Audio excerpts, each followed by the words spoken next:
set the rate, tax rate, you know?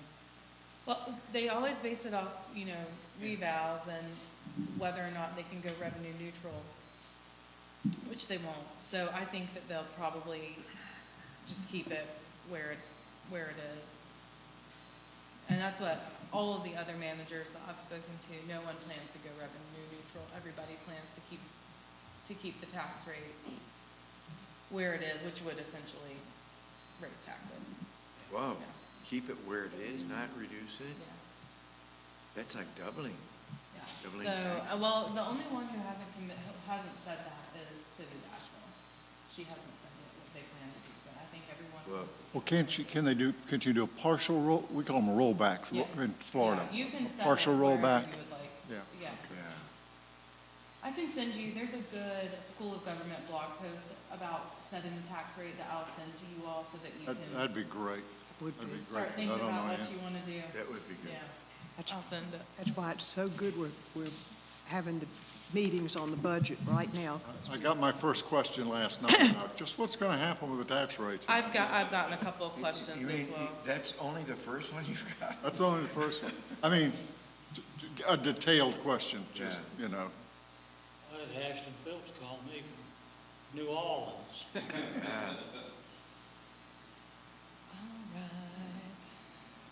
All right.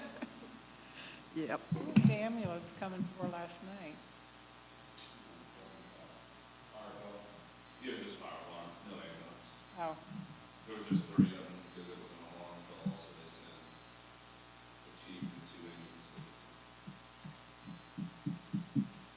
There, Mimi pointed out that paint on Kentucky is not on pink, it's iridescent pink. Are we like good? That's all I have a presentation in the community room folder. Will you throw it up when you can? Yeah. Yeah? Yeah, thank you. Okay. Hey, at yesterday's MRA meeting, Richard announced that he left his car unlocked and a bear got it. left his car unlocked and the bear got him. He said he got my Altoids. So if you get near a bear in the next week or so and his breath smells good, That's great. Mayor, I think we're ready to open whenever you are. Okay. I don't have an agenda. You can just open it. have Okay, it, and vote meeting on is it. open and we're in a work session, correct? Okay, That's it. so, Savannah, whenever you're ready. Okay, good morning, everyone. Long time no see. It's good to be back. So my plan for this morning, we're going to try to keep this as close to an hour as we can. We're going to go through first the Public Works Department budgets that we haven't covered so far, and then leave some time at the end for the police to go over a high-level view of what they have on their budget so far. So Josh is going to throw up some slides for me here in just a second. But Hey, Grant. good morning. These are, Morning, Grant. I'll just wait for my slides instead of Do we have a rambling. handout or anything? I'm sorry? Do we have a handout or? No, I don't have handouts for you this morning. This is, no worries, yeah.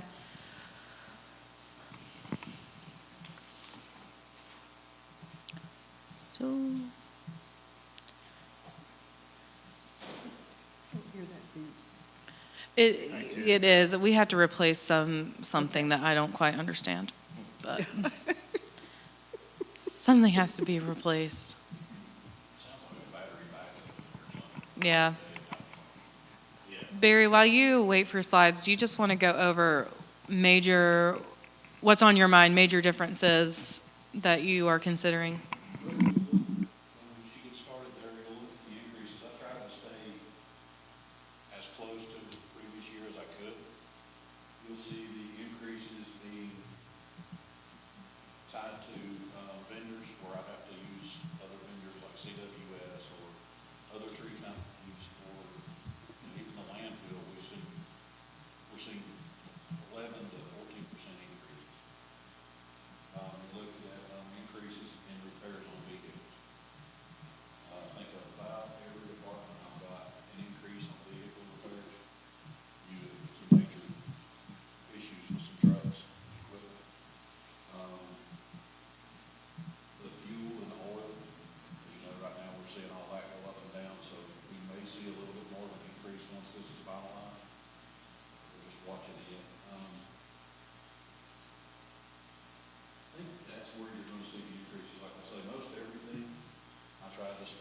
as close to or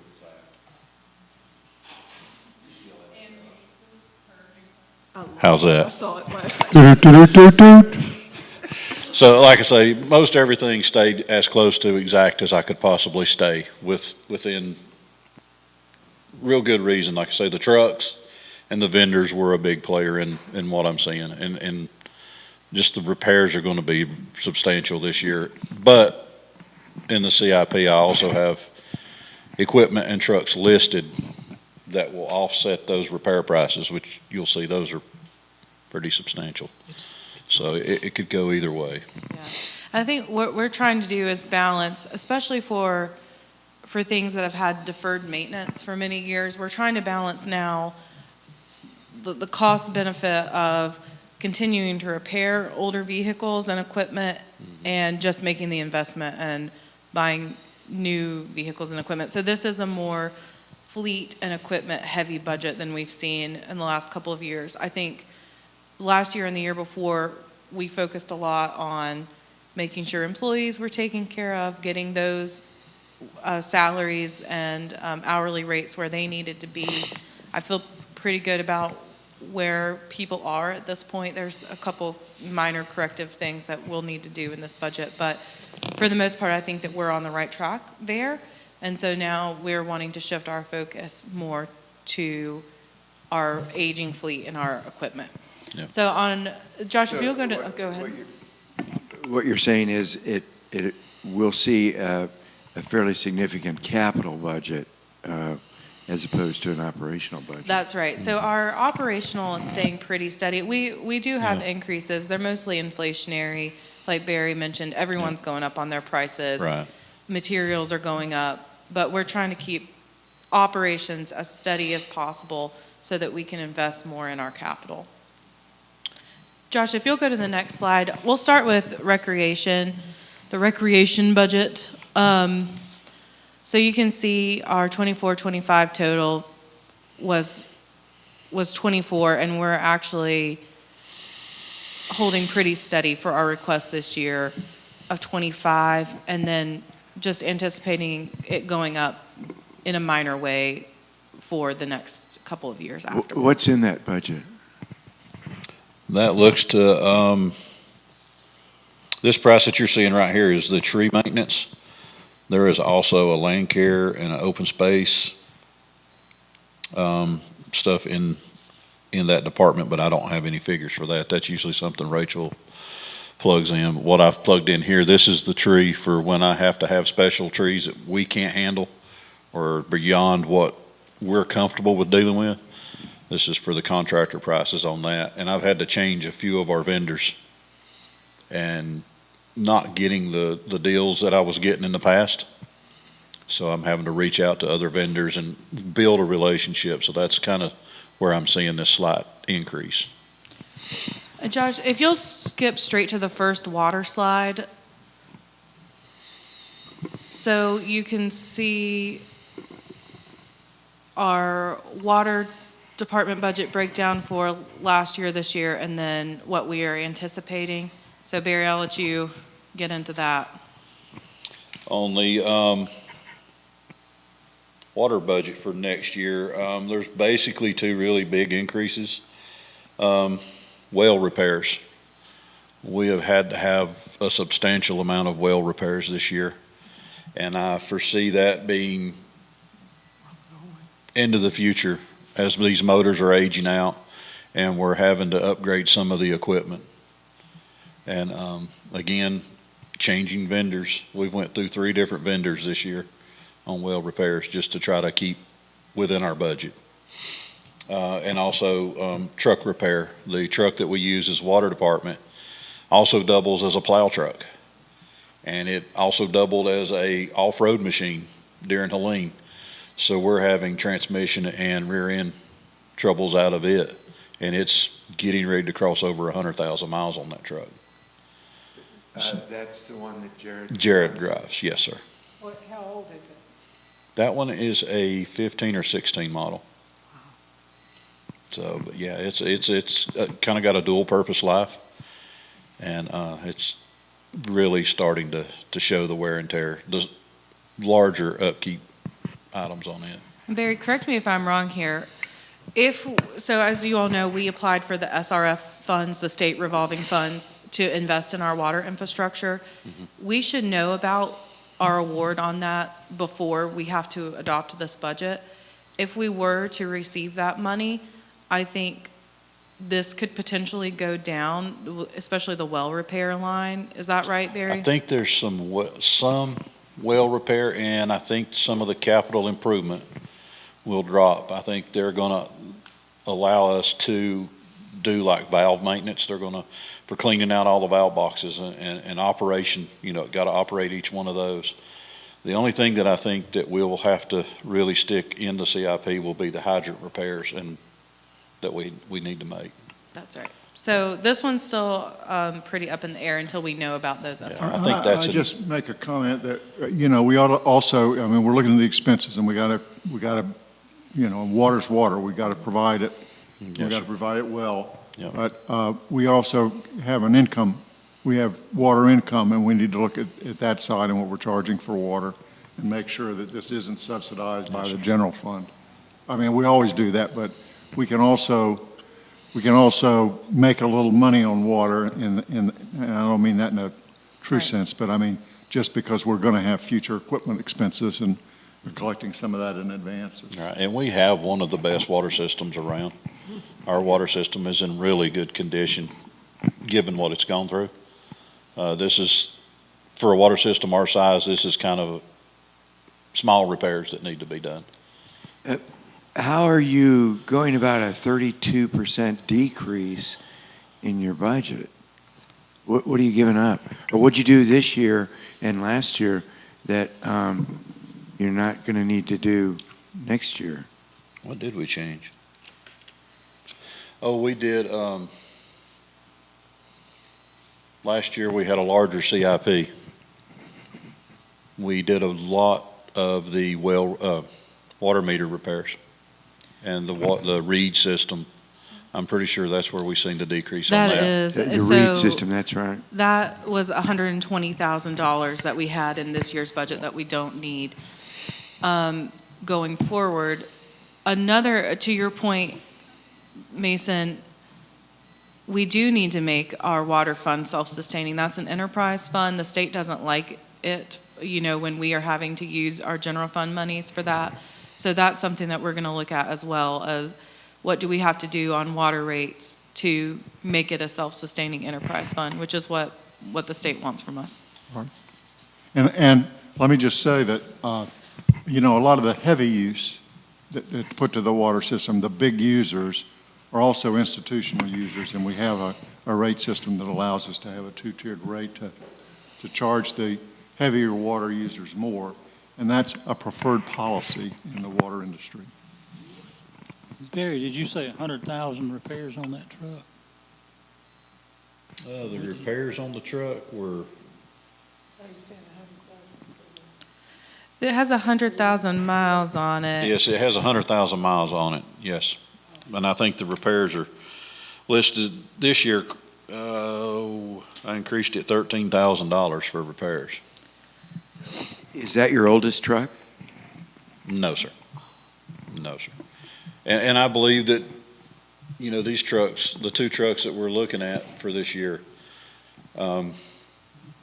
if we hadn't had to have went through what we went through 18 months ago, I think those trucks, we could have still gotten a little bit of life out of them. We're seeing wear on those trucks as we were seeing wear on the PD vehicles. Of them, essentially that 24, 36 hours, they were used as off-road machines.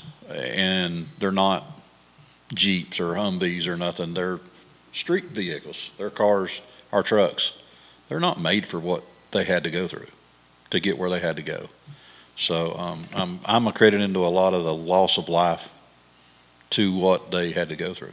And I think if you looked, you would see it across multiple agencies, what we are seeing. So are we going to look at replacement on those two trucks? We're going to look at replacing 2 this year. 2 trucks. That's right. And you'll see, we're trying to forecast out even beyond 26, 27 to 27, 28 as we think about our budgets. I've Yes, asked us to kind of start looking at 3 years at a time, so we can really start to think about if we do 2 trucks this year, 2 trucks next year, so we can get on a little bit of a rolling schedule so that we don't run into the problem that we have now, which is a very aged fleet across the board, police and public works. And so we're dealing with kind of a crisis of balancing really expensive repairs with not being able to afford, if we had all of the money in the world, we would probably need to purchase, 15, 20 vehicles this year between police and public works. So that's kind of the balancing that we're trying to do now so that we can get into the habit of balancing purchasing versus repairs, and hopefully 3 or 4 years from now, we're on a really good schedule where things are being replaced 1 or 2 at a time rather than, having to look at a really big problem. We've had a habit of putting off, Yes. and this day was going to come. Yeah, Yes. the deferred maintenance is catching up with us. And of course, we ran into an unusual budget last year because of everything we were dealing with from Helene. So, but yes, we have a deferred maintenance problem at this point, and we're trying to address it. So do these, each of the 26, 27 requests that are shown, does that include the capital budget as well? It does. Well, no, capital is not in there yet, is it, Barry? No, Rachel didn't have that figured in with this Yeah. before she got gone, so, but I have it over here. That- What are you looking at? Can you let them know what you're looking at for truck replacement? We are in the water department, so. Of course, we have to finish out the excavator that was purchased in this current year. I am looking at hydrant repairs. We have 3 hydrants that the fire department did their hydrant testing and found 3 hydrants that are in need of replacing. Of course, the one that, the water valve vacuuming and maintenance was $112,000. And it looks like if we get awarded that grant's going to cover that, which is a great thing. There's a lot of stuff in that grant that Jared and everybody was able to pull together it's going to be a substantial bump to help this town in a great way.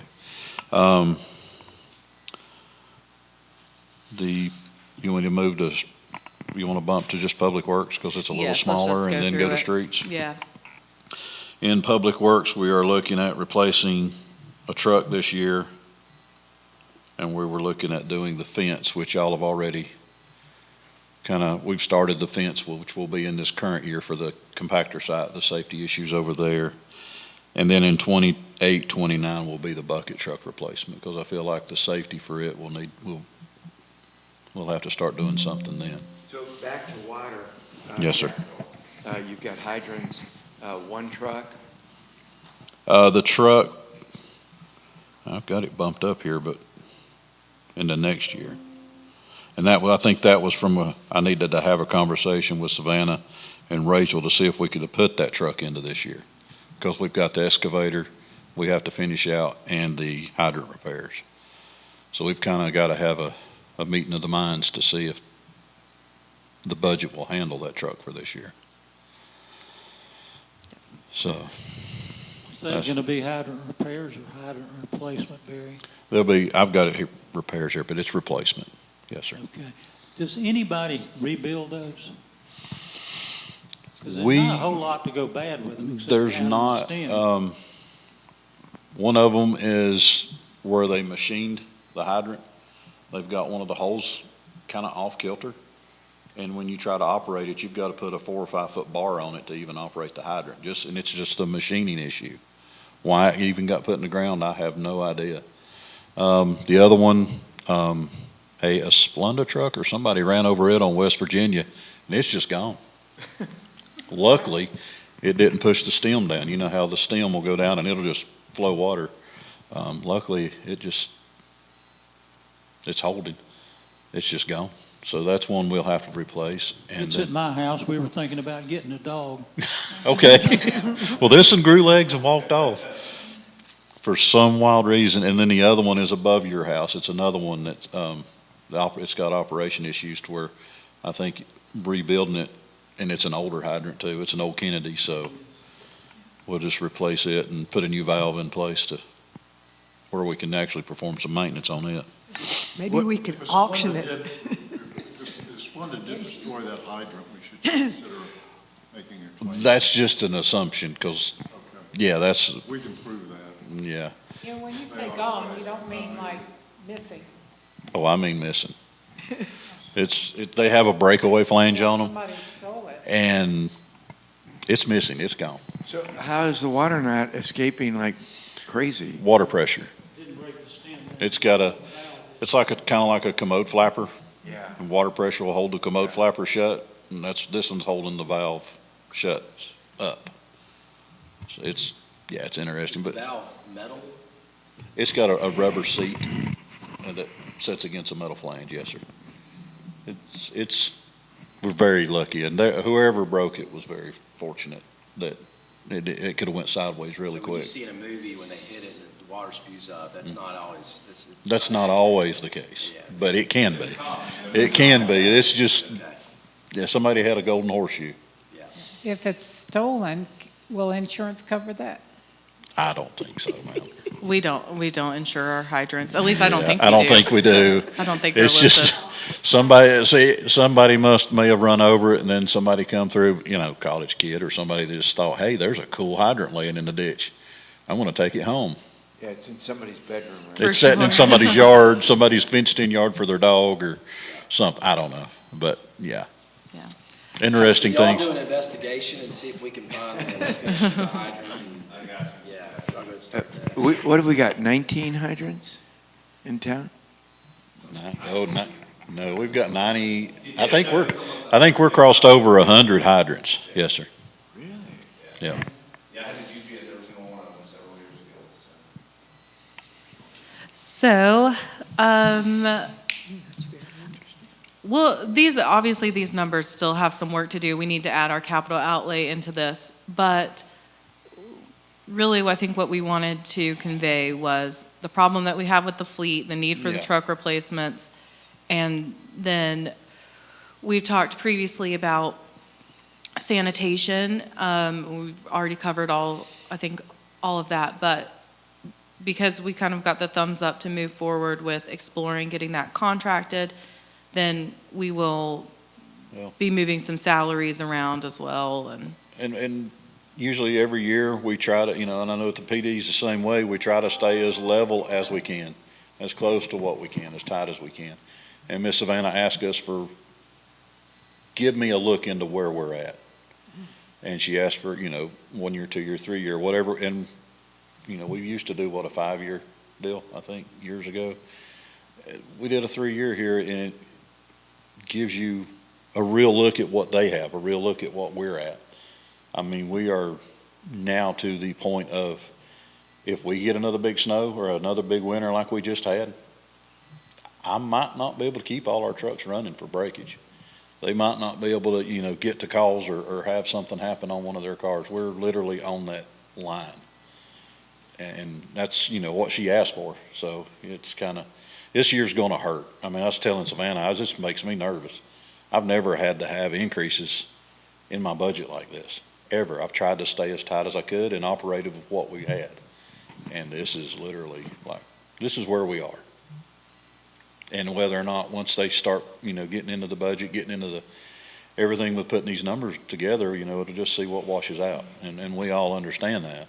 And we'll know more when we are able to talk about tax rate, what that's going to look like, what kind of increase in our budget we could potentially see, or whatever you all decide to do about that.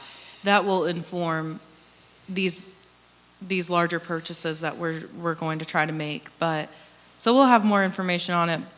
But if you have any other questions about Public Works right now, I'm happy to answer them, or I can punt it over to police and let them cover. So they're. You don't have numbers for Public Works like you did? We do, let's see, if you'll go back, yes, you'll see them, they're kind of small there. Yeah, well, that's streets. Josh, will you go to slide 7? there, that's the actual Public Works numbers. Public Works, you're seeing it in it, transmission replacements on the Ranger, it's got an electrical issues, and then you're seeing, repairs and chainsaw replacements. We're seeing, as we get further out from the storm, we're starting to see weakened trees, damaged trees. Everything's greening up again and some stuff's not. We're seeing an increase in stuff that we're having to do, so that's reflected there. But that's the only two replacements in the public work, or increases, not replacements. That budget stayed pretty tight to what it was last year. You want to do the street, we can cover it pretty quick. Yes, let's go to streets before we end. That's on slide 10. The operating budget for the street department, you're looking at increasing some repairs to a tractor, but it's also listed as a CIP as replacement because of safety issues. We're having trouble with the brakes on it, holding a lot of the hydraulic issues, the hydraulic pumps, getting weak on it as it wears. That's the little small one that you see Mike always in, the little blue one? The blue Ford? The blue Ford, yes, sir. It actually broke loose, I don't know, it's been some month or so back while I was using it, moving some rock around. I had gotten off the tractor, moved some rock around, and it looked, and it was up against my leg and into that rock pile before I knowed it. And luckily, some rock stopped it, or it could have been bad. I mean, it's getting to the point where it's not a dependable machine. It'll run, it'll crank every time you go over there, but safety-wise, it's getting to the point where I think it's getting beyond its years. It's not really viable to spend the thousands of dollars to repair everything wrong with that machine. Savannah, can you read that first box? Yes. So we have the fiscal year 26, yes, okay, thank Yeah. you. Yeah, that's better. And where are we this year, the 25, 26? So this is where we're going to get into a little bit of sticker shock. So our 25-26 streets budget was is that right? Or is that where we are currently? One second, let me look at my spreadsheet. Yes, our current budget for streets is $312,869. Okay, and how much of this 671, 966 would be FEMA reimbursed? So in our capital outlay, we have two large paving projects in our streets. And is that in this number, the 671? Yes, it is included in that number. And those are Lookout Road paving and Overbrook paving. Lookout Road paving will be FEMA reimbursed. Mm-mm. No, you asked me for this part to not be FEMA. Lookout Road is in our, Yes, GA, yeah. Upper Lookout is in the FEMA funding. This is Lower Lookout from Appalachian to Assembly. You can see where all the roads alligatoring out, the sidewalks falling apart. This section of Lookout, like I say, is from Appalachian down, where we're looking at replacing sidewalk, replacing curbs, a total revamp of that area. I had all the drainage cambered, so all of the drainage will not have to be replaced. It's all like really good shape. We'll get many, many more years out of that. And then the Overbrook, like in previous years, we'd always try to do a gravel road along with our regular street paving. And Overbrook is listed here as, getting new stone compaction and paving on it. So that would be our gravel road. thank you. Yes, I forgot about that conversation. So these Yep. projects are back to our regular paving schedule, Yeah. regular maintenance outside of the FEMA projects. Yeah, this is kind of like a pre-Helene view of what we would used to do, You know, every year we talk about Virginia. Virginia. Because it's probably one of the worst, and it got worse with the hurricane. Is that not a FEMA project? Because it's not that damaged by FEMA, Yeah, The it's hurricane? not on a FEMA list, no, Yeah. sir. Yeah. And I think the in my longer view, like I say, we were looking at 3 years. I think in my longer view, Virginia does pop up in the year 4. But I had Arkansas and part of Chapman on this one right here. But that's year 2, year 3. And you got to look at this too. Year 2, year 3 on what we're doing here is always movable. This is just giving you a look into conditions and everything. What's the total cost for Lower Lookout? Lower Lookout, we're looking at 132,366. And that includes the milling, paving, sidewalk, and curb. Just a note on that, I think sometimes the thought can be, well, if we wait, the economy might improve, inflation might go down, but these things will never be they'll never be less expensive than they are right now. It will never be less expensive to pave roads or buy tractors or buy vehicles than it is right now. At least that's my view. So I just wanted to note that. I know that's been something that I've made the mistake of thinking since 2020, when everything really inflated. I kept thinking to myself, well, it's going to go back down. We'll see kind of prices normalize again, but that's just not true, and it's only going to get worse, I think. You kind of got to look too, is Lookout is one of our highest used roads, highest traffic for vehicular, foot traffic, everything, and it is also one of our widest roads. So it's going to require more attention, more material, more time, so.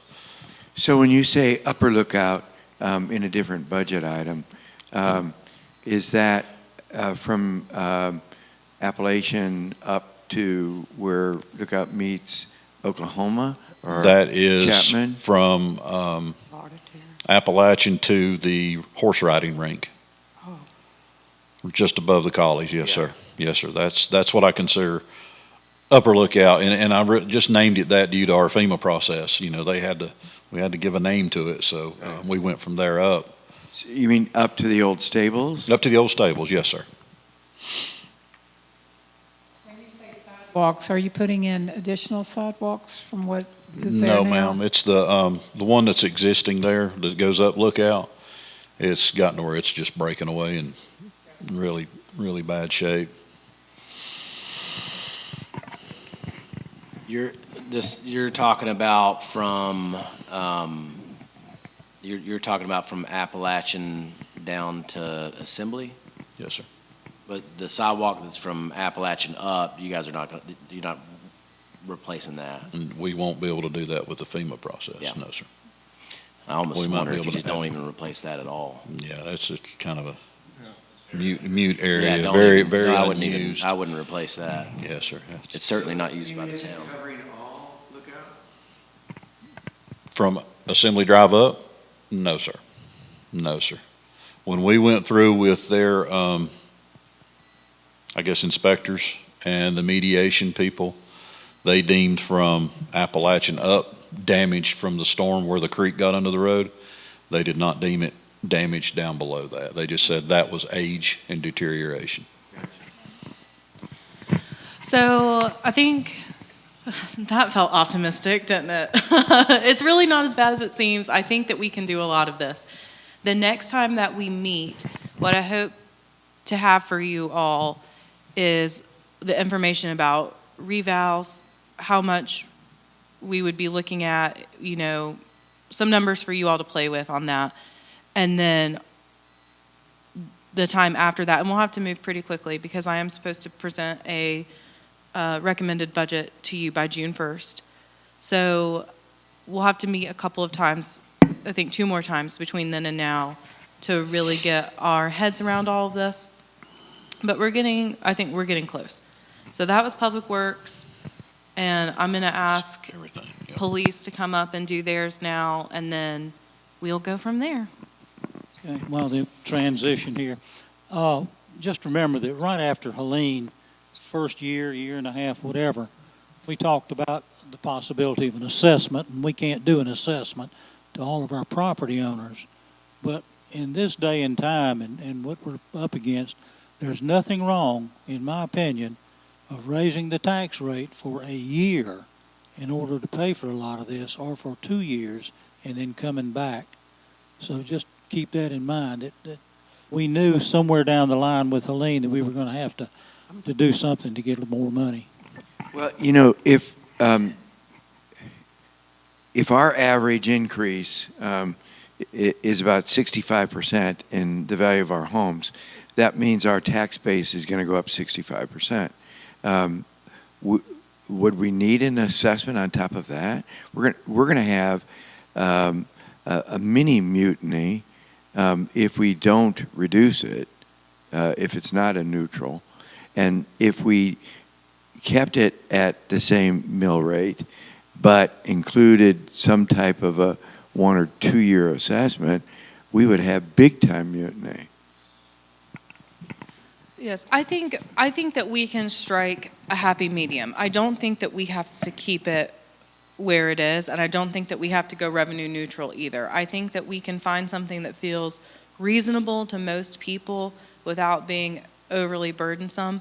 But I don't think we're in the position to go completely revenue neutral. Right. But I don't think that we are at a point where we have such a great need that we can't reduce the burden on taxpayers also. The resident I talked with yesterday was very interesting. He actually, he was concerned about the increase, but he said, I really don't mind paying the city the money. It's just the other governments I don't want to pay it to. Buncombe County, according to Buncombe County, my tax went up, what was it, 69%. Value went up 69%, that my tax would not go up that much. Are you saying that's not the case? You don't know that yet. They haven't announced it. Okay, Yeah, they haven't set their rate yet. all right. I It's thought a- you were saying, No, it Yeah, won't okay. be, it's, yeah.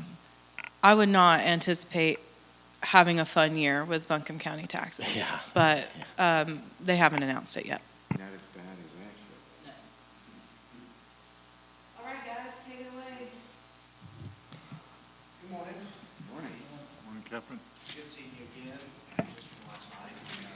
Mayor, I just wanted to point out that you may have missed your call as a peacemaker. I've noticed that I don't have to really do a whole lot when you're in charge of these meetings, when it does look like it's getting, call it in. Yeah, blessed. He's blessed. My wife says I can be intimidating. I was thoroughly impressed, though. I was like, okay, there we go. I don't have to do anything but sit in the back and enjoy the show, so to speak.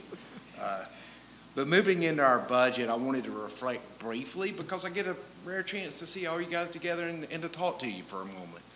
So I wanted to thank and I've already talked to her this morning about it, but Savannah, I wanted to put her in the forelight just for a moment to say thanks, Savannah, and appreciate all the hard work that you put in and the daily activities that we have to run by her and talk to her about just on our aspect. But then when I see the meetings like last night, understanding how intelligent she is to deal with all of this at once. And at the experience she was at when she faced Helene as a town manager, it's nothing to be understated there. As a matter of fact, I think it's almost in the hero dome. She stepped up and took care of us, took care of our town. My biggest memory was walking the streets with her just shortly after the storm had stopped. And it was just her and I walking through the devastation and checking in person on people and how they needed us and what they might need moving through the storm. So I just want to thank Savannah. Then I want to thank the board as well and the families of the boards, because it was you guys showing up at the distribution places. That freed up me and the officers to take care of, and yes, we had some looters that were trying to get in, but they just never did get successful because we were there. And the town, I felt, stayed safe, and it stayed safe because everyone come together and handled jobs, and they done it without asking for money or remuneration or appreciation. But I think today I just want to point that out in appreciation, that I saw every one of these faces at some point helping out people in the community. So just seeing the little town come together, And I'm going to wrap that up with, I like calling this home. I like calling it home for a while. So thanks for the interim chief position again, and thanks for the trust that you've put into me to take that position. That being said, I named interim captain right now, Justin Whitson. Justin brings forth a passion for the town. He also brings forth a huge knowledge. He worked in the police department for a decade before that separation, but seeing who he was, and I encouraged him to come back. Justin has stepped up and has put forth a lot of effort in staying and working with Chief Eaton with staying on top of the budgets, the problems that we had arising throughout our tenures there up to this point. And I just want to say thanks, Justin, and I look forward to working with him hand in hand in the future. I think he's going to bring this town some amazing steps forward as far as the police department's concerned. That being said, we're going to move into our budget presentation. We are, before we start the line items, I just want to reiterate what Savannah and also Barry have brought forth, and we all know it's a big issue, and that's the fleet. The highest liability for police departments, statistically, is motor vehicles. It's not use of force. It's not criminal investigations.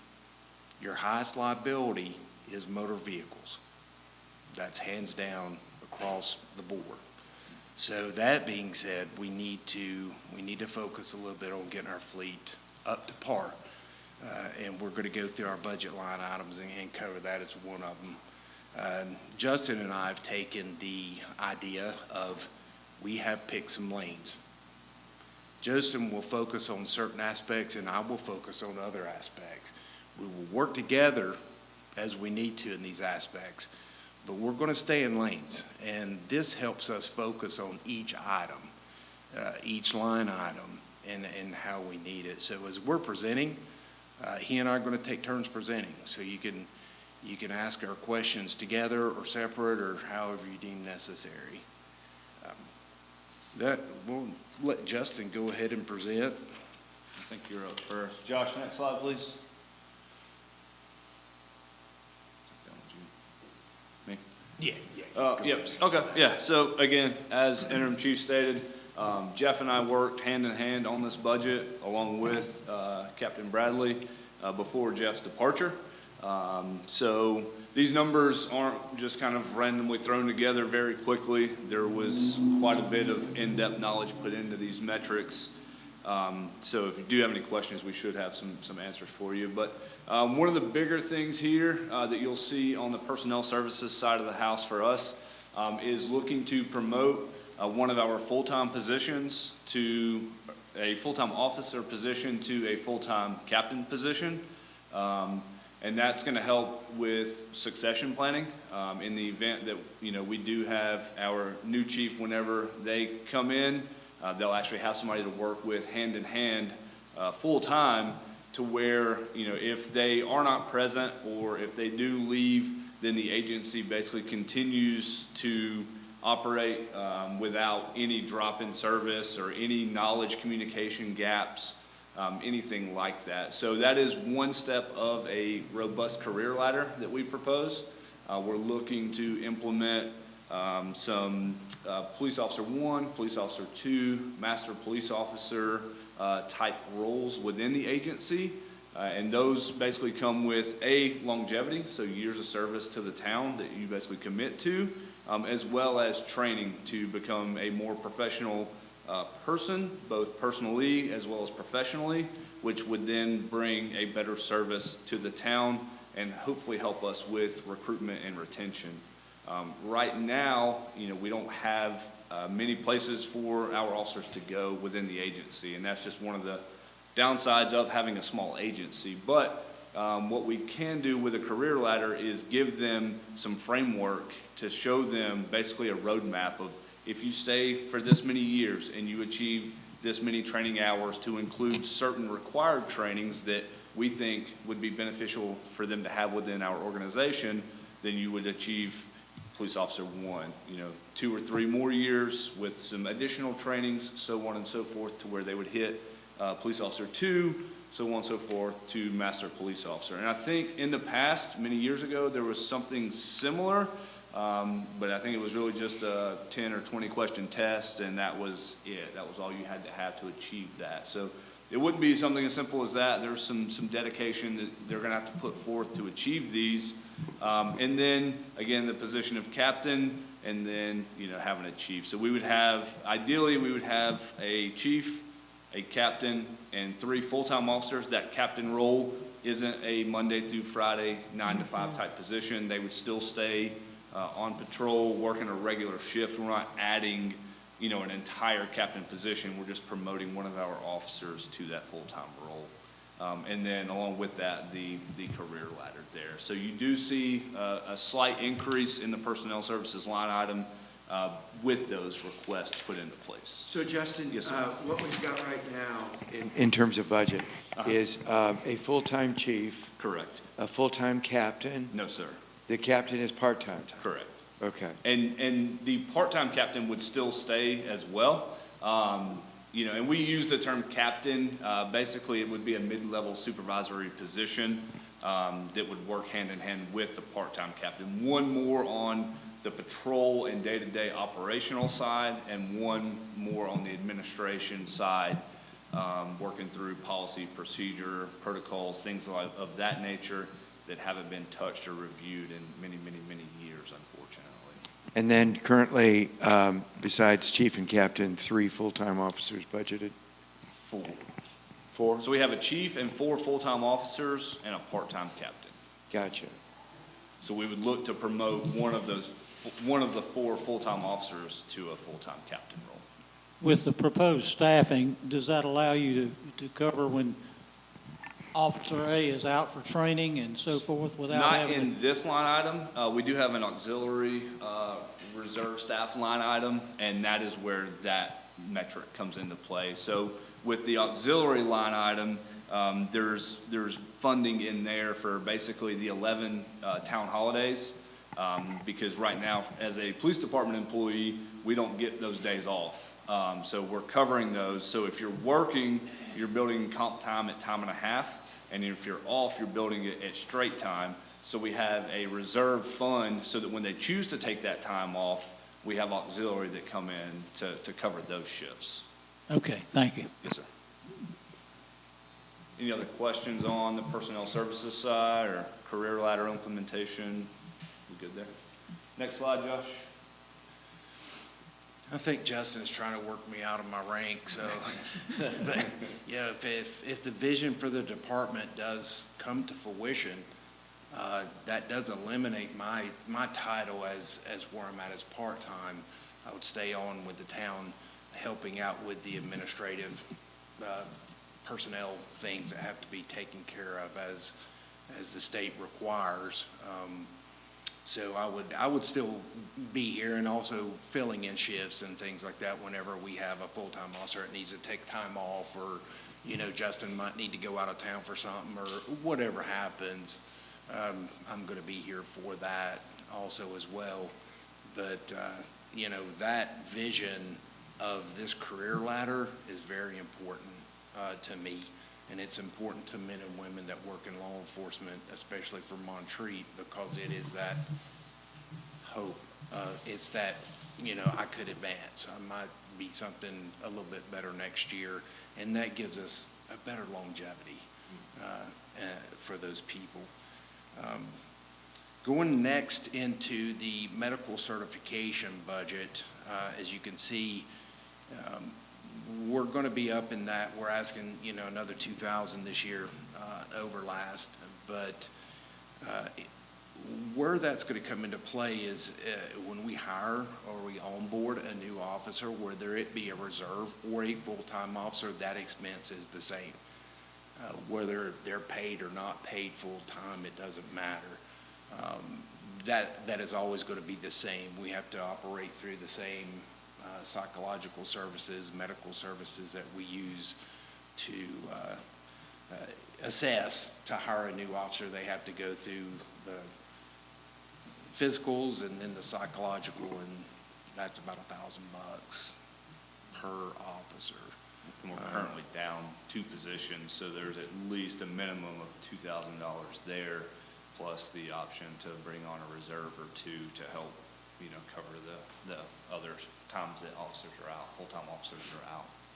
So that's what we're looking at, is also, I've got 2 reserves who want to come on as reserve. I've got 2 there, and then right now the town coverage for the police department looks pretty good to what we've got right now. I mean, we've still got the possibility of 2 full-time positions. The 1 full-time position is currently open, but, we have strong reserves, and Black Mountain hasn't had to help Montreat do anything since I've been here after the storm. So, once we got to that problem and Black Mountain doesn't have to come up here to cover shifts for us anymore, and that's not been a thing, I attribute that to all the leadership and bringing the department up to where it's at. But that being said, I like to continue to build these reserves because we had a couple that off-boarded, couple of reserves that off-boarded throughout this year, so we're looking at bringing some more on. And these folks that I'm looking at want to work, and they're willing to work part-time. So are you looking to fill those 2 full-time open positions right now? Yes, sir. Yes, sir. Yeah, it's not aggressive, I would put it, at this point in time while we await a new chief. But once that chief's role is filled, I would say it would be pretty aggressive to get those spots filled. Yes, sir. If you know you have you have 2,000 for sure, is 1 more enough for a whole year? We've got four requested, so it'd be 2 full-time and 2 reserves. Okay, I wasn't looking at the bottom line, thank you. Yeah, so you got, 24, 25, what actual was this year's budget, and then what we're asking for next year on each slide. Thanks. Any other questions on medical? Next slide, Josh. So looking at, the line item is titled telephone. We use, as you know, we have a departmental cell phone that we all pass officer to officer each shift. And it's good, for callback purposes and things of that nature, taking crime scene photos, different, things that we use the cell phone for. But what we're looking to do with this slight increase here is possibly onboard 2 iPads or tablets of some sort. And the reason why they're listed in telephone is because they would be from our telephone provider, so that they have internet access built into them. So in that way, whenever the officer is out and about outside of the vehicle, I know Chief Bradley has his on him at all times. We could look to move a lot of our paper forms and things of that nature onto basically where we can write on the tablet, so we could fill out forms in the field without having to either come back to the car to a computer or come back to the office to a computer. We could do everything while we're out in the field taking notes. And then, the way that relays into our crime scenes and investigations, when we do our criminal uploads to the district attorney's office and things of that nature, everything is centralized, and we can send that to them a lot, faster, but B, a lot easier. And whenever we get down into the tech stack piece, we're looking at a couple of programs. Some we already have, but looking to onboard a couple more that would assist our officers with our calls for service. We can look at histories of that location to see if there's been anything that's unsafe for the officer, any reason why they want to get a backup officer started a little bit faster before they arrive on scene, so they can see how many times they've been to that house, all those things. But it would need to be on an application that would be on a tablet, an iPad of some sort. So we would have, the reason for 2 would basically 1 for day shift while they're off. It's charging overnight. Night shift has 1, so they're just kind of alternating days and nights is the reason for the ask of 2 there. So, questions on that one? Sir. So you would give up the cell phone for? So we would need the cell phone for callback purposes. So when somebody calls and needs a call back, we would still have the cell phone. The tablet would be more for the note-taking and the applications. Yeah, and one of the applications is Freedom, which could tie us into records that we need with the county. At the county level. To be able to function, to be able to, it'll always have GPS on it, so anybody in Buncombe County or Black Mountain, they can't raise an officer in Montreat. They don't have to look at anything, just pull up that officer's GPS location and go straight to that, even if the officer can't answer the radio. And that's what's important, and what I consider one of my highest priorities is getting that application put into place. So at least, if somebody goes down or has something happen to them and they can't get to a radio to call for help, everybody knows where to at least go to on that GPS. Yeah, so the application is built by Buncombe County, so it integrates into their computer-aided dispatch. So that's where all that information is pulling from. So everything they're updating in real time, the officer can see, almost like an MCT, a mobile command terminal in a car, but without getting to the astronomical prices of that. It's just more of a simpler platform for that. Find my police. At the county level, yes, not at the town level, yeah. Next slide, Josh. Travel and training, we're asking for a little bit of an increase this year, and that one from the 600, which is the current budget. And I'm just going to be honest, coming from where I come from, my experience when I saw our training budget, I was a bit questioned. I was like, that's awful low for a department this size, and also the caliber of officers we're looking to have for Montreat. $600 is not a lot to cover for training. So this needs to come up to cover expenses of out-of-town training, which we've not been letting them go out of town to train, because $600 is one training week for one officer. That's it. That's all you've got for the whole year.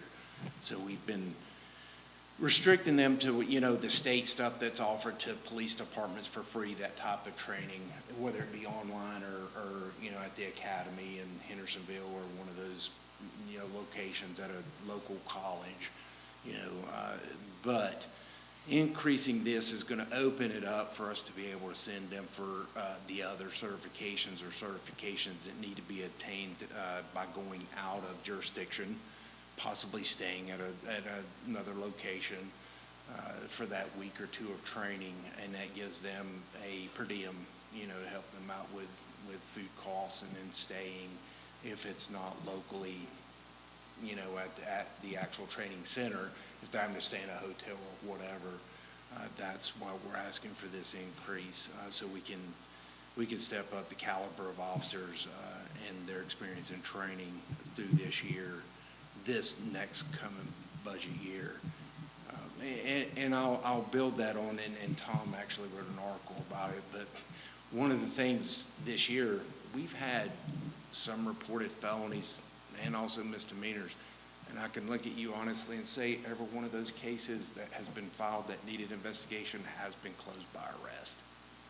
All of the appropriate discovery that goes to district attorneys has been handled digitally and in a timely fashion, and therefore what I'm getting from the district attorney's office to me and the department is they're saying we're seeing this like stepped up professionalism out there, and they're taking notice, and they've said that. Also, that being said, we're starting to be looked at as an agency for a resource, not an agency that says, we need to source out. We are being looked at now for a resource. So I kind of like that goes along with our training and keeping our standards up. Does this training budget include radar certification for some of the other officers who are not certified? It could include that. That cost is typically one of more of what Chief was talking about in regards to the local community colleges and things of that nature. It's just, the state is actually down those instructors. There is only a very small handful that teach that class across the entire state. So it's not necessarily the funding for that component as it is just trying to find the class itself.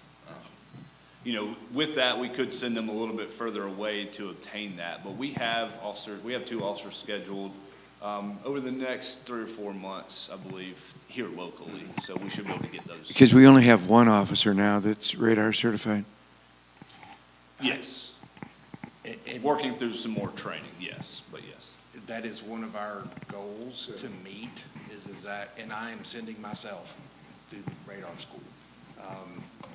I think the whole department needs to be radar certified if you're gonna have those in the cars, and that's one of the big things that Montreat expects from its police department is that enforcement. So that being one of the priorities, I think we all need to be certified in radar, and that's ultimately Justin and I's goal, is to get everyone certified. So if you're not certified, can you not write a ticket? That is incorrect. You can still stop vehicles, you can still write citations. It just gives you an additional layer of, if it is taken to trial. Protection. But it just supplements our opinion as to that vehicle's speed. It does not, But that's if- not the only way to get a speeding citation. You can get a citation, but if you don't have, if the officer didn't have the training and somebody goes to a defense attorney that's trained in traffic defense, that attorney is going to smile when he finds out there was no certification. He wasn't even using the radar correctly. How can he, you know, yeah.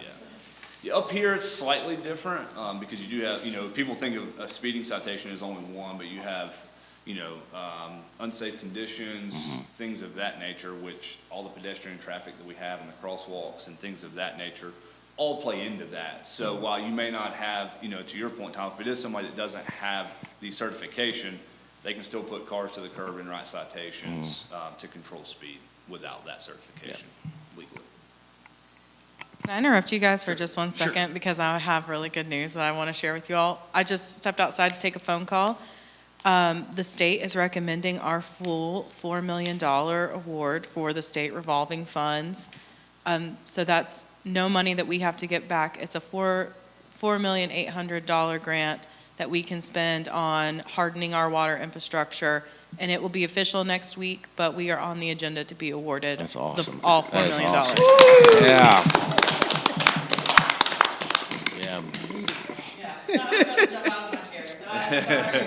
No, you're fine. Can we get a basketball court at 167 Virginia? Is that, yeah.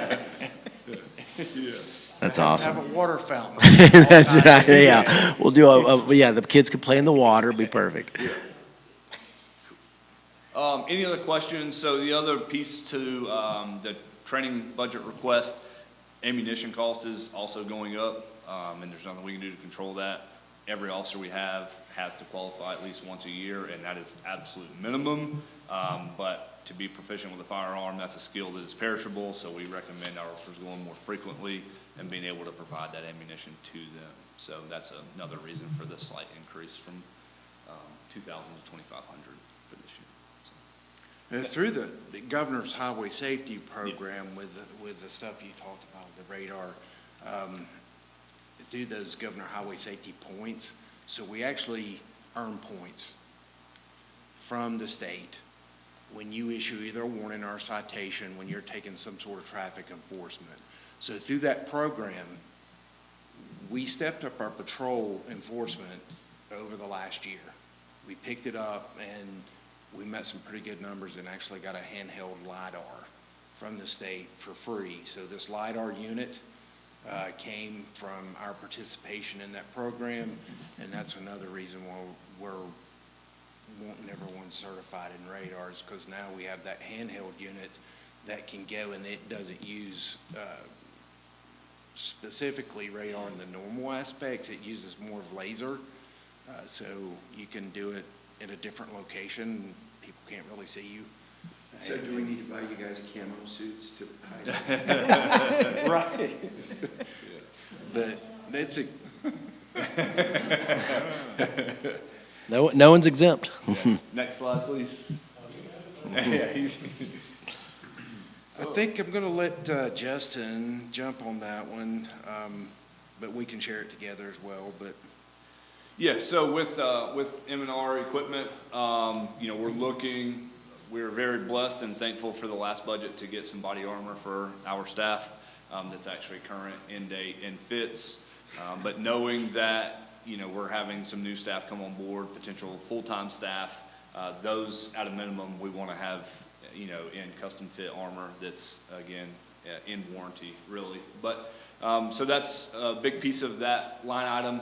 But we also, you got the required maintenance of that radar equipment. So every year they have to be calibrated and tested. So now, adding even the handheld, that increased a little bit.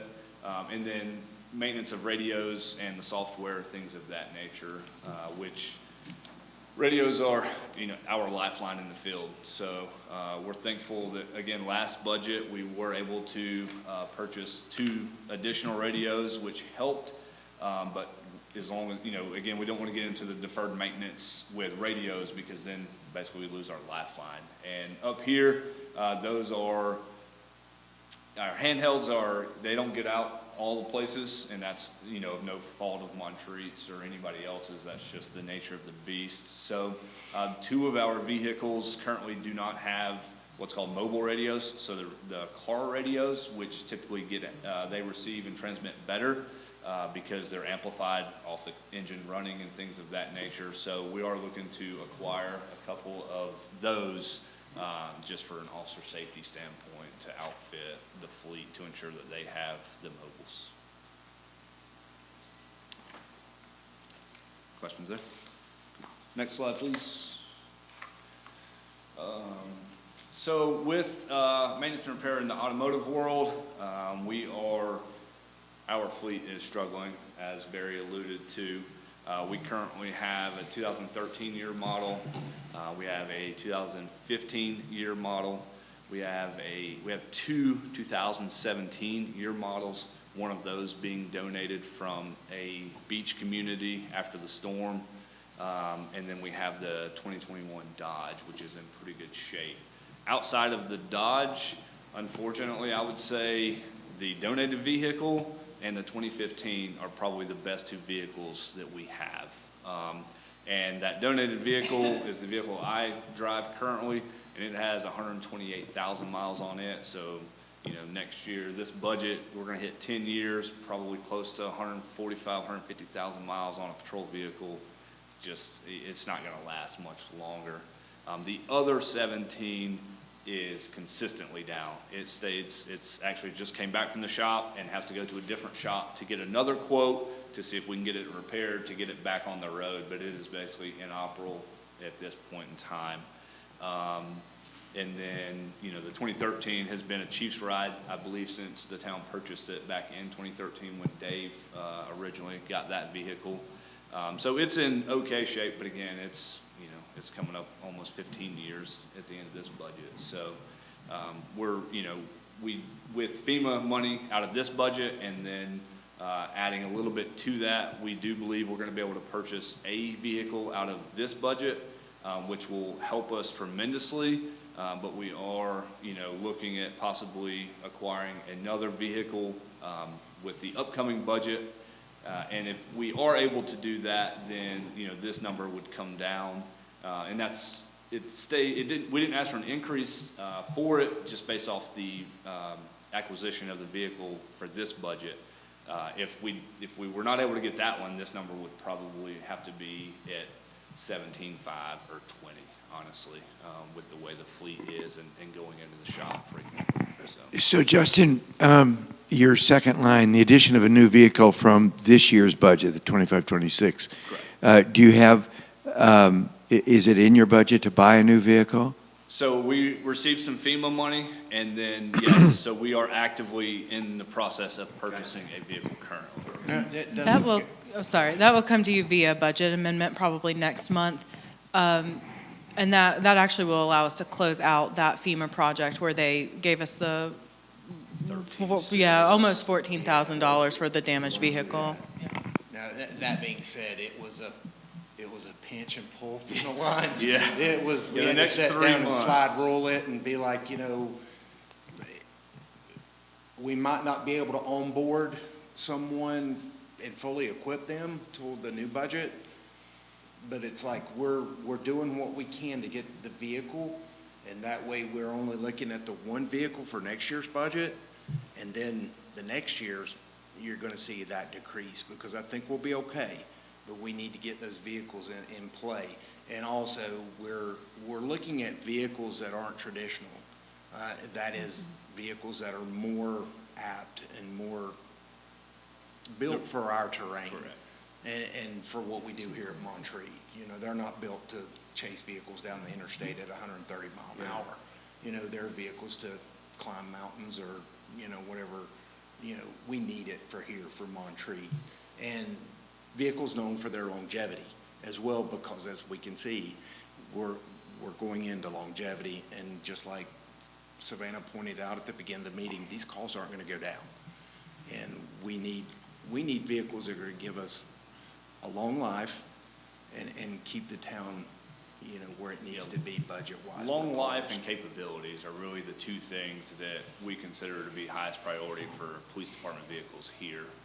To Chief's point, you know, we're not on the interstates, but we do need to get either ourselves or fire or EMS up one of these driveways in the snow or ice to pick up somebody that's taken a fall, or, you know, those types of scenarios are a lot more applicable to our jurisdiction. So we're looking at vehicles that actually give us those capabilities, instead of having to ride a plow truck to get to that house, which is what we currently do for the most part, So you're gonna get you guys are gonna get a fleet of 5 Jeeps like his? Absolutely, we love it. We're looking at Toyota Tacomas, Grizzly, right? Which I think is perfect for our terrain and our needs, and they last for a very long time, so.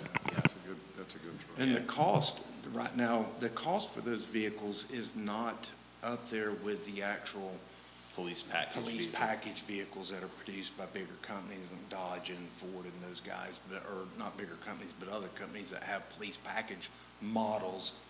This vehicle is actually a lot cheaper. And we're looking at another $5,000 for, you know, the bar light pack, the blue light package, fitting and things of that nature on it. So, you know, I think it's, and Justin wants it to have a good look for the town too, so.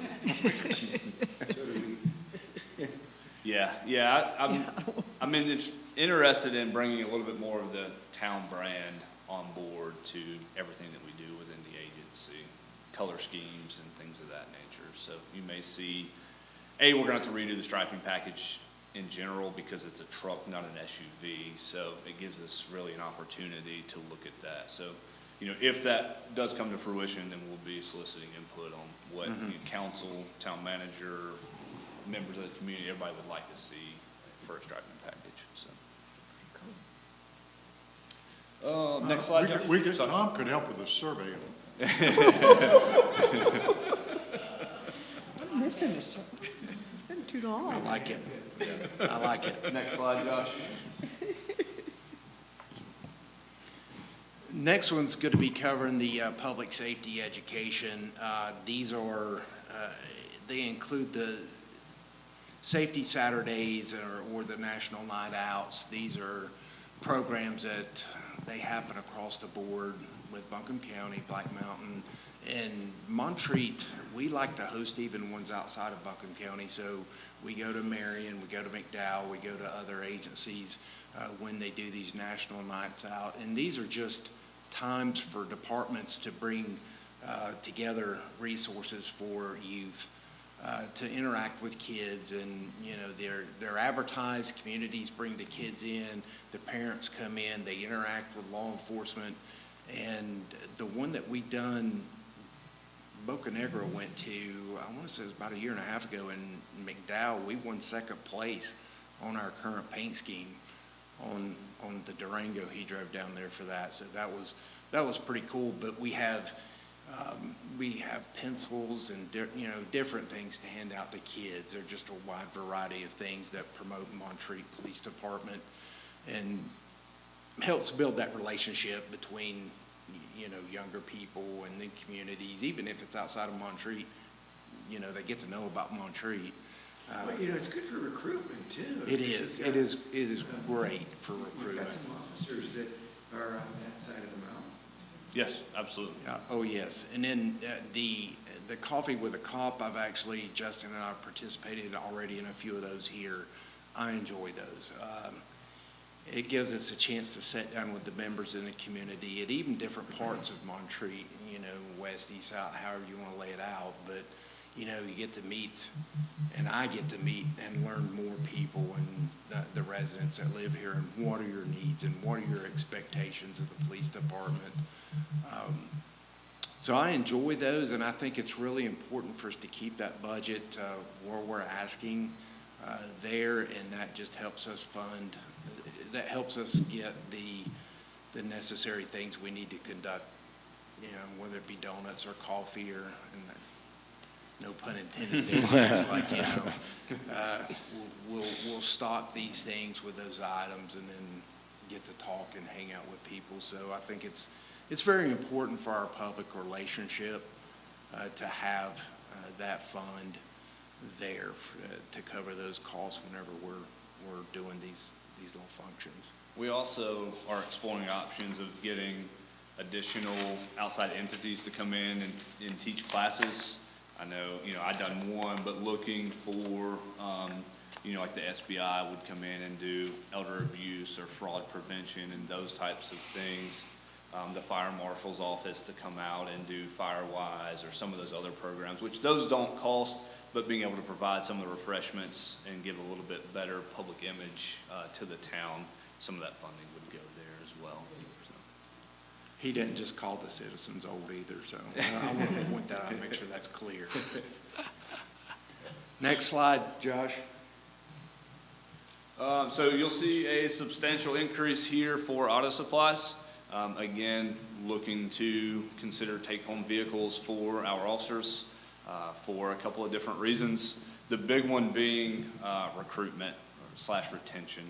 Every agency basically in and around us, whether it's Buncombe, McDowell, wherever you go, they're going to receive a take-home car.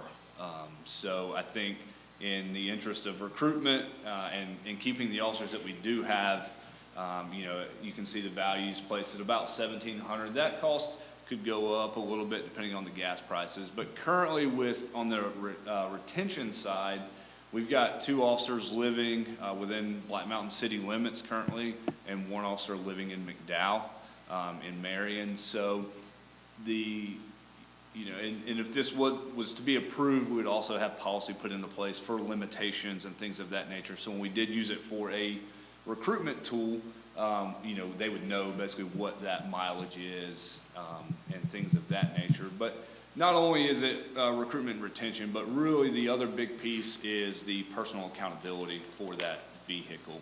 You know, when somebody can take it home, you know, their days off, they clean them, they polish them, wax them, put the tire shine on them, really take pride in that car, cleaning them inside, cleaning the outside.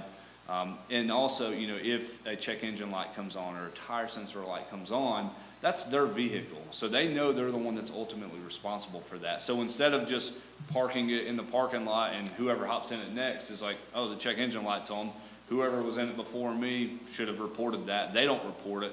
So now we get in this pattern of basically deferred maintenance. And, you know, until we do a monthly inspection on it or something like that, sometimes we don't know. And part of that is on the police department for, you know, educating everybody that gets in it.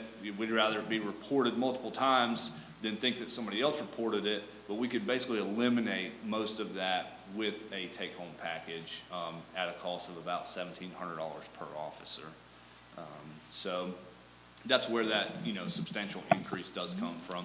With the vehicle, if we're able to acquire the vehicle this budget year, which it sounds like we're going to be able to do, we would have enough vehicles in the fleet for this take-home vehicle package, as well as leaving 1 car in reserves for individuals that did, you know, come in part-time, or if one of the vehicles had to go to the shop, they would have another vehicle to operate, things of that nature. So we will have the fleet for it now, so we're just asking for a little bit of an increase, basically to cover the additional fuel tires and a couple oil changes a year is really what it comes down to, so.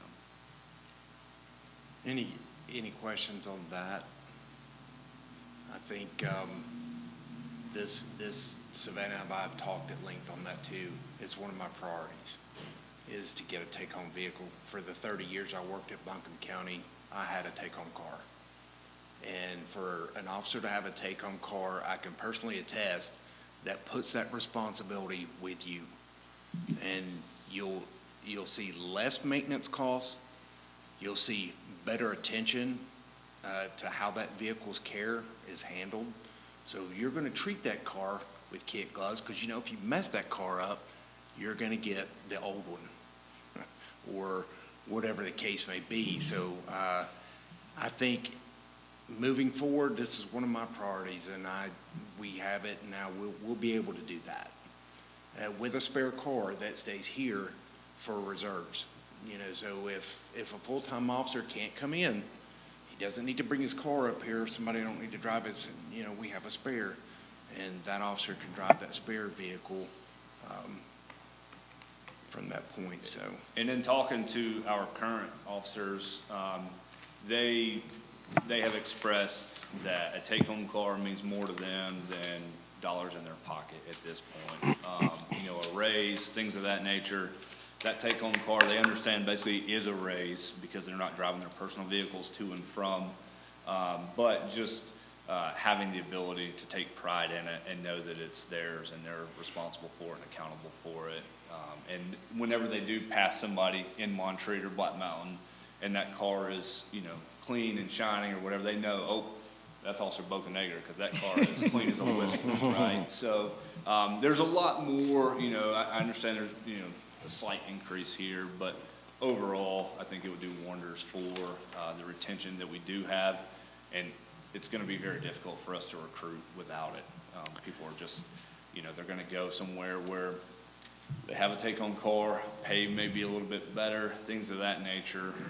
You know, pay is one thing, but if you look at pay and a take-home, then that typically is enough to persuade them to go to another agency, unfortunately. I have a question. What's kind of like the cultural piece when you were with Buncombe County? Were there people who were just known to not take care of their stuff, and is there some accountability there? So it actually, with a take-home car, that responsibility increases because you're the only one with the car. So monthly inspections of those vehicles is very important, and staying on top of that as an oversight is super important because you're the only one that has the car.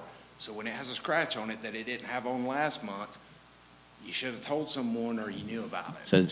So monthly inspections are done by the department? Yes. Okay. And there would be a policy in place, Grant, that would outline the department's expectations for that vehicle in terms of cleanliness, care, what would need to be reported. So it would all be written down as something that the officers would have to sign that they've received and agreed to before they get a take-home vehicle. I'm assuming that you'd be able to kind of track the vehicle where it's gone, like even, you know, if you're buying a modern vehicle or with newer vehicles, cars. With these newer our cars, fleet, but no, with not without adding some sort of GPS in the OBD2 port or something like that. But like With this the new- Tacoma, this Tacoma is going to have you're going to know if it's in Tennessee or whatever. Right. Yeah. Yes. And you can, again, with the monthlies, you can look at mileage. So we know what you should be driving while you're on patrol on average. We know where you live, so we can average that. So we know approximately where you should be with mileage. So if we see any drastic increases, you know, then we would know, hey, you're obviously doing something wrong here, and we can look into it. In the instances I've seen in the past at Buncombe when they had that happening, where one officer was literally driving from his job here to Charlotte. Yeah. And nobody knew he was living in Charlotte, but he was doing that. But it didn't take but just a month or so of the gas. Yeah. You know, when you're paying for the gas for that hit, you know, that hit a marker, and that person got in trouble for that. Yep. Yeah, that's going to be something, like Savannah said, that's going to be strictly covered in policy.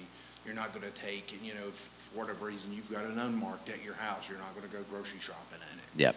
You know, or whatever. You know, the vehicle is going to be for law enforcement purposes only for the town of Montreat, period. Yep. Yeah, it's not, take home is like private enterprise would typically have where they can use it for personal pleasure and things of that. Yep. It is basically to get to and from work and then patrol. Do you expect that we would have any unmarked vehicles, or do you think they'll all be? Right now, the fleet has 2 unmarked cars. His 17 is unmarked, and then the chief's car is unmarked. My plan, and Justin and I have discussed it, is you put the chief, the 13, which is this one, which I think is an operable vehicle and would do good as a spare. Mhm. So that one becomes the spare, and then, Justin would probably just retain using the 17 unmarked he has. So all the other would be unmarked vehicles. Yeah, like I said, the truck will be likely marked, it wouldn't stay unmarked, and it may stay until the next budget just for financial concerns, but, and to get input on the striping package, but it would be marked, and then, if one gets approved with this budget, it would, depending on where it went in the fleet. Typically, supervisors and above, sometimes will stay, they go either way, but any kind of patrol level vehicle would be clearly marked. Yeah, the only other unmarked would be possibly the chief's car. Yep. And that would be the 17. So, we moved the 17 to a chief car position. The rest of them will be marked. And the reason why the 17 is currently not marked is because it was donated, so we didn't know if it was going to be worth the investment in striping it and things of that nature. Right. So, but it seems to be holding up for now, so. You've been running to say something. Speak towards what they're wanting to do. The nature of the beast with my departments, I have a fleet big enough to where my guys don't take home cars, but I have issued each guy a truck. And I know the minute a tire is out of round, a light comes on, any maintenance issue, I know. And I really think that having that ability has allowed me to extend the years on my fleet. I mean, we have pushed it to the point of, we're about to crash, but I give that longevity to my guys having their own truck. Now, they are work trucks, give that, but the maintenance on it, I can stay on top of it and know when something is wrong. It's not run into the ground. And I really think that would, just that little bit of ownership, it gives them that part of, oh no, there's a light or something, they take care of it. It's pride. I mean, if Jared gets in Daniel's truck, Daniel gets fuzzed up. And vice versa. You don't mess with my truck. This is what I work out of. This is how I make my living. They take it that far, and I believe the PD would help them. Well, greatly in doing this. Like Public Works, I mean, Jared knows exactly where all his tools are. Yeah. So if he needs something urgently because he comes across a water leak, he knows exactly where in his truck to go to get that piece of equipment. With take-home, officers can set up their vehicles that way. The traffic stop, I know I need a flashlight. I don't have to look, I can reach and know exactly where my equipment is. Or I need a second set of cuffs, or I need, a document, or whatever it is. They can set their vehicles up to know where each piece of equipment is, so that, again, muscle memory, something happens, it's right there, and you're not fumbling or trying to find in the heat of the moment, things of that nature. I like the accountability piece too. Like you can't hold people accountable if you don't know who did it. It's very difficult. I mean, I deal with that in my business. It's like, it is. if I can't hold you accountable, then I can't fix the problem. And so that's why I was asking about those systems of accountability. I mean, I think that's huge. Like, you have to have a system built in to essentially kind of hold people. Oh, absolutely. Hold their feet to the fire. If they're not taking care of it, you kind of got somebody to say, hey, you're not taking care of this. Yeah. So, It's ironic too, Grant, that you look at RMS, which management system or reporting management system has always been high priority for me when I took the first office as interim. That was always up top, and then take-home vehicles was the next one. There were 2 of the top priorities, and if you look at both aspects, to an officer, that's 2 of their highest priorities for employment, is a reliable record management system that gives them uptime, right on time information responding to a call. How do I get there? Who am I dealing with? Have I been there before in the past? How dangerous is it? Black Mountain screaming for help. I don't even know where Fifth Street is. Okay, here they are, right here on the computer screen. You know, take you right to their location. So that was a priority, and it always has been a priority, even with the regular officers. And then take-home cars, but also for oversight. They're both high up there for oversight. Because with those two tools together, you know, that increases your ability to supervise and stay on top of issues and problems. You know, if Mason calls me and says, you know, we had a problem with a 30-minute response last night, can you tell me what was up with that? That's a matter of me going to a console and look at the timestamps and look at all that stuff and, you know, figure out, reach out to the officer. You know, it's a quick process, and it does help us out. And with the tablet piece of that, with the software, if both of those were to come to fruition, you could see basically from the GPS when they were dispatched, you know, were they at McDonald's eating? So that extended and it was, you know what I mean, noon on a Saturday in Black Mountain, so they were trying to fight traffic, you know, but to that point, you could kind of really see and figure out in a high detail what those issues were. Was it an officer being lazy or complacent, or was it, no, it was just the nature of the beast for that call. So And now it's Bojangles instead yeah, exactly. Any other questions with auto supplies or the take-home package? Next slide, Josh. I think we're about wrapped up. Department supplies is just our general, you know, crime scene tapes and sharp shuttles and things that we have to have that we use day in and day out. Not asking for much other than just a general inflation cost there. Next slide, Josh. Uniforms is probably the last bigger piece other than the vehicle, which we've already discussed. Not asking for an increase, but we are asking for the same. Basically, it costs about $900 for 3 uniforms for an officer. And that, you know, 3 I think is the absolute minimum. We work Friday, Saturday, Sunday every other week. So having a clean uniform in succession I think is a minimum. And then, you know, some duty belt equipment type things that get broken as we go through. And then I would like to see us actually offer staff duty boots. So we offer them pants and 2 shirts currently, but I would love to see at least a duty boot allowance up to X amount of dollars. I think Public Works staff currently has that, but you know, so that's where that would come from. And then the other additional piece of that is the reserves. You know, we do have some uniforms that were turned in and things of that nature. So we try to reutilize those as much as we can, but if we have an officer that's not in those sizes or whatnot, we do try to at least provide them with a uniform. So that's the uniform budget. Next slide, Josh. Dues and subscriptions. You want to talk about Freedom? Yeah, so this is bringing us back to the tablets. I use my personal tablet for here, and I brought that over from Buncombe County as a detective because I had everything on that thing I needed. If I'm interviewing someone in the field and I want it recorded audible, all I had to do was hit a button on my note-taking screen, and it would do an audio recording of who it was I was talking to.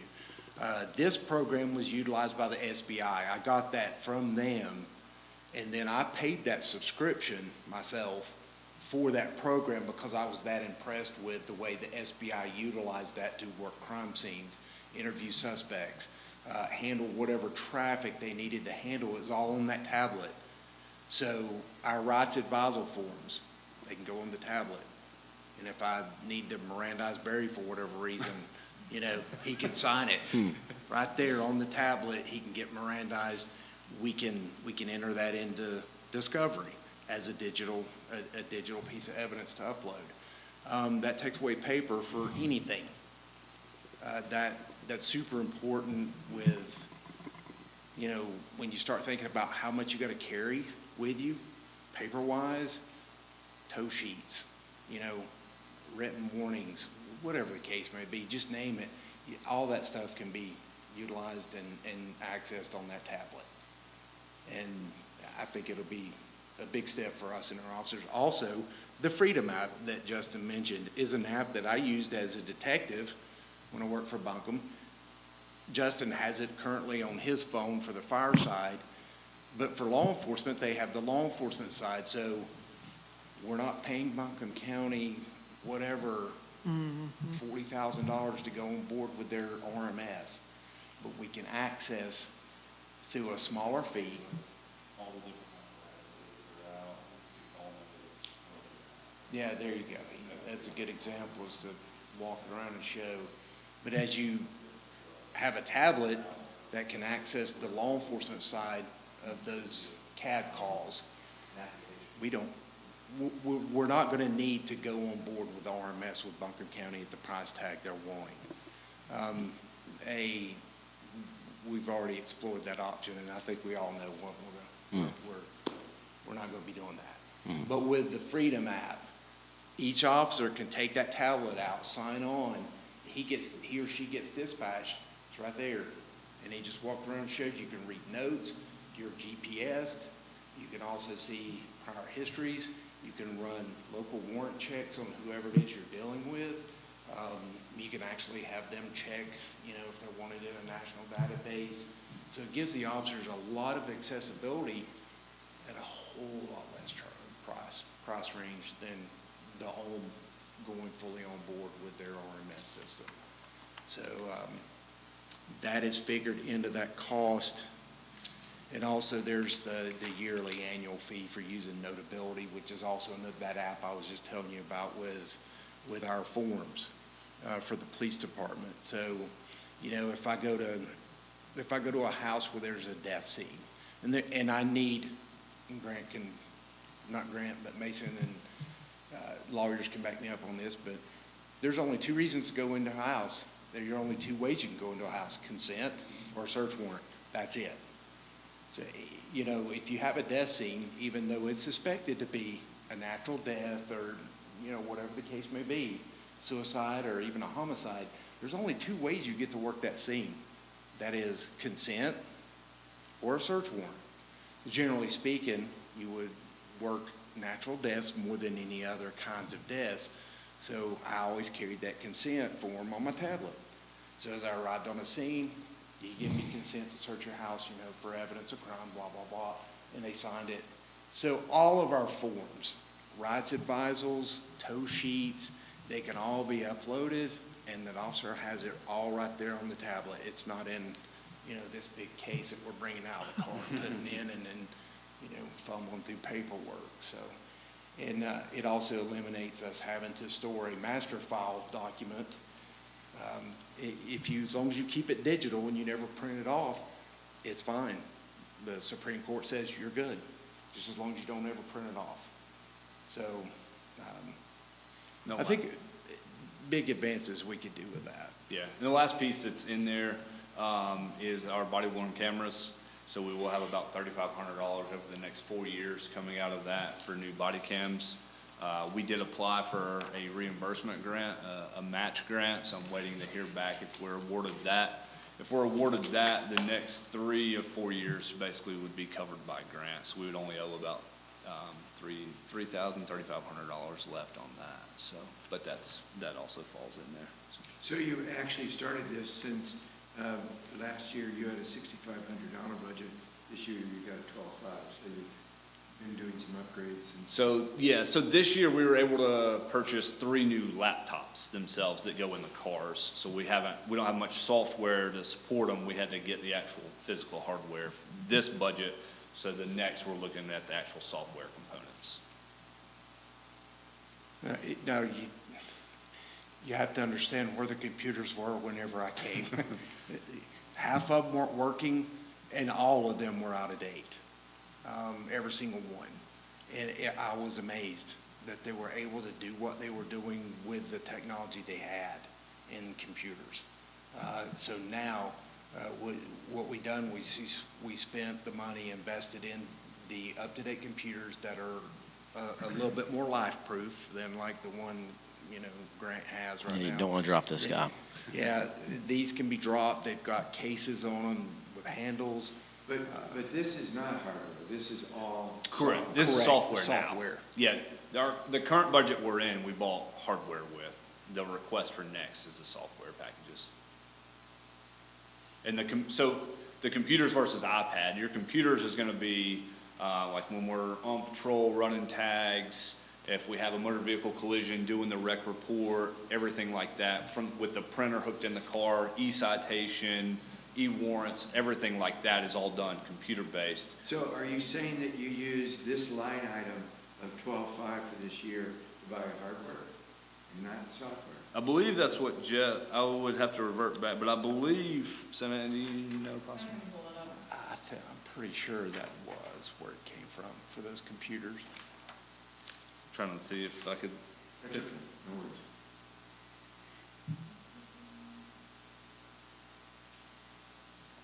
Yeah, and the line item title versus kind of, the verbiage but I do believe that's where they came from. There are no notes on the spreadsheet that I have about dues and subscriptions and what's included, so I am not sure what all is wrapped up in that increase. I can find out for you. No worries. Yeah. Any other questions on that line item? Next slide, please. So the machinery equipment is the actual purchase of that radio. This is only be for one of the two that we need. They are on average about, depending on what you get, if we stick with what we got, they're approximately $6,000 new. So this line item, would get us one of those. And then, some of the installation and things like that to get one mobile in a vehicle. His vehicle doesn't have a mobile in it, for instance, right now. His 17 does not have the in-car mobile. Yeah, I strictly have So he handheld just only. uses his handheld, and there are problems with that. As a fact, as you know, the geography of Montreat doesn't allow you a lot of cell phone service sometimes in some places. It's even worse with a handheld radio. If I get out with anybody at Lookout Trailhead or anywhere on the trail, unless my cell phone wants to pick up, then I'm basically solo up there. So, next slide. So we talked about this line item earlier. So that figure basically comes from the part-time captain slot and then enough coverage for the 4 officers, their town holidays to be covered to where we don't accrue tons of comp time. It just allows them to take that comp time every year. That's where that figure is built from. Nothing really additional in that. Right now, you see it's above what it is now because we're down the full-time position on nights. So we've been supplementing a lot of that with part-time staff as well. So it's kind of a balancing act of the personnel services line item, not being utilized for a full-time officer versus auxiliary supporting that. So it's been kind of back and forth. But that figure, that's where that's built from, the 11 town holidays plus the part-time captain role. And I want to just step up and thank Justin again for the scheduling. Justin took a couple paths. He took a couple lanes and I took a couple lanes. He took scheduling, he took fleet. And I think he's done an excellent job keeping us staffed with the reserve officers that we have and the full-time officers and moving the schedule and adjusting the schedule that accommodates not just what the town needs, but what these officers need. So I think it's important to recognize Justin for the work he done with that schedule. It's really helped us out a bunch. And this line item here is very important for us to keep doing what we're doing with the schedule. Because we pay our reserves, and we're not one of many agencies in Buncombe County that pays its reserves. So we are in the plus for that, especially when a reserve officer wants to come get sworn with us. Because we're like, we pay reserves. They're like, wait, what? Because when Buncombe County requires me, because I'm still a deputy as a reserve with Buncombe, when it requires me to do my reserve time at Buncombe, they don't pay me a dime. That is all on me to do. So That is an aspect of why this budget is important for, like, this line item is very important for us, is that it keeps us going, and we don't have any holes that need to be filled by outside agencies because we don't have someone working. So it's a good job, Justin, on that. Cool. And next slide should be the last slide, which again is just the request for a vehicle.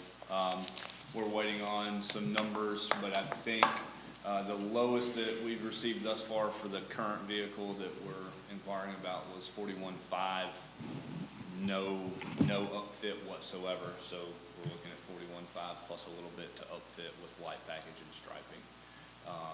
Which, to Chief's point, I think if we can get the one this year and if we can get this one approved, I think we'll be in a very good state to skip the next year. But the following year, year 3, we would also be probably considering another vehicle at that point. But if we could get 2, that would basically put the patrol fleet somewhat in a newer state. And those are the ones that really get, I don't want to say used and abused, but they're on the road the most. And needing the most from them. So that's what that line is. Yeah, and looking at what Savannah talked about earlier, the Tacomas, they are significantly less than the major manufacturers' police packages, which you're not going to buy a police packaged vehicle from a major manufacturer for $65,000 or less.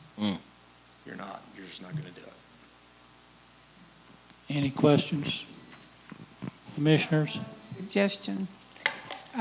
We were talking about, in years past, they used to have a thing that Huck called the warm duckling.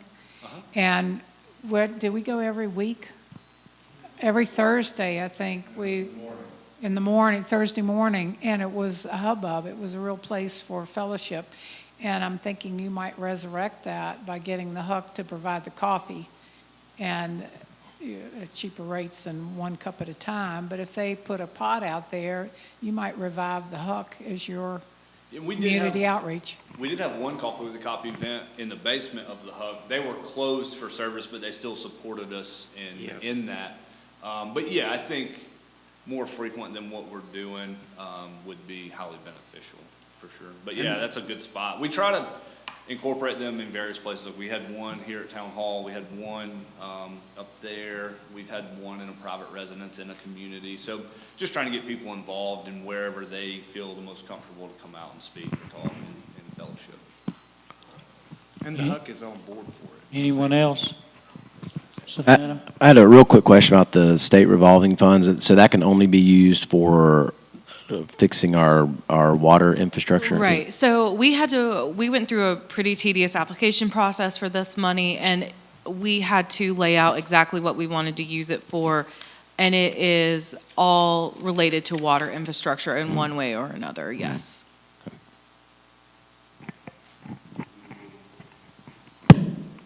This is looking at hardening all of our creek crossings, even going back and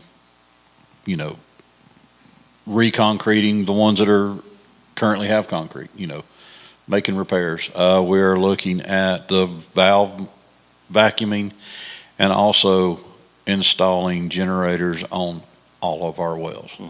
Every well we have will have a self-sufficient generator.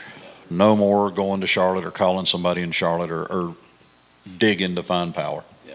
It's going to be making, I think we're closing, remember several years back we had talked about looped dead end lines. I believe they're going to be looping all of our dead end lines now. This is a big deal. This is taking us to a totally another level.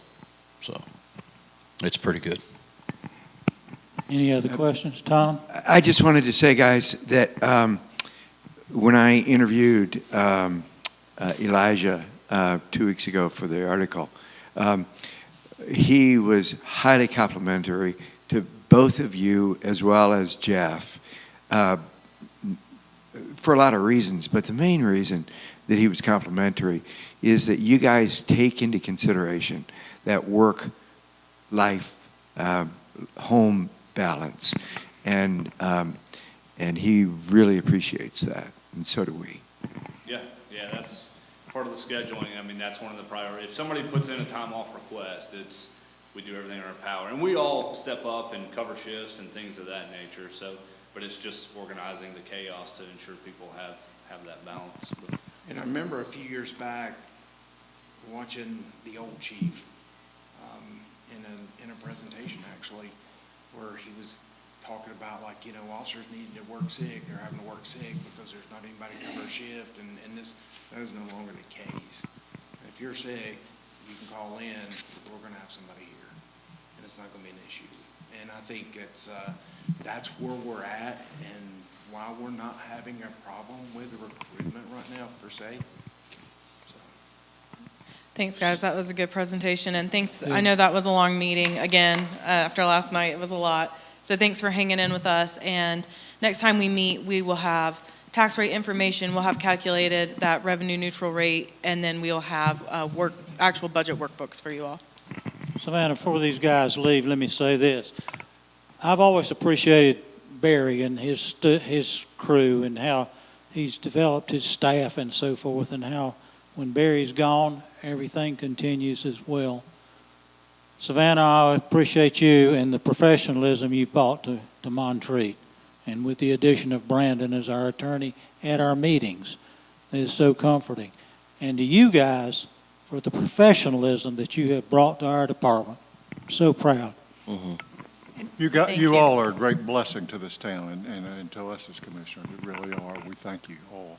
Well, and Yeah, everything you said about Savannah, Tim, you could have said for yourself as well. And I just, when you watch somebody in action and when they're kind of in the crucible, that's kind of when your character comes out, when you're pressed. And so all around, just very grateful. Yep. And the community also sees it and respects it. Yep. I have a lot of good comments that come from the community.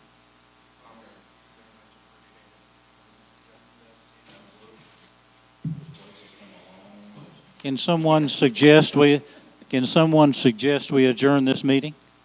So moved. Have a motion and a second. All in favor? Aye. Opposed? We stand adjourned.